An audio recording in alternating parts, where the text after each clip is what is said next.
মা ভাই বোন সবাই বায়াত গ্রহণ করেছে, আমি শুধু একাই বায়াত গ্রহণ করিনি। ওরা বলে বায়াত গ্রহণ না করা পর্যন্ত জান্নাতে প্রবেশ করতে পারবে না। যারা বায়াত করেছে তারাই জাহান্নামে যাবে। বায়াত করাই হারাম। কার হাতে বায়াত করবেন আপনি? কে মুসলিম খলিফা, কে আমির? একজন আমির দাবি করলে আর একজন যদি তাকে হত্যা করতে হবে। সব বেদাতি। তুমি মহিলা মানুষ, তুমি ঠিক পথে আছো, নিরাশা হয় না, দুঃখ চিন্তা করো না। যারা বায়াত করেছে তারাই ভুল পথে আছে।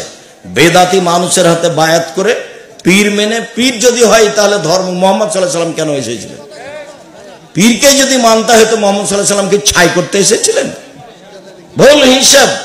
পৃথিবীতে একটা মানুষ মেনে চলতে হবে, যার নাম মোহাম্মদ সাল্লাল্লাহু আলাইহি সাল্লাম। উমারের কোনো কথা মানতে হবে এমন কথা আল্লাহ নবী বলেননি। উমর তো ভিন্ন ধরনের মানুষ। রাস্তায় হাঁটলে শয়তান সে রাস্তা দিয়ে হাঁটতেন না। একটাই লোক অনুসরণের, তিনি হচ্ছেন মোহাম্মদ সাল্লাল্লাহু আলাইহি সাল্লাম।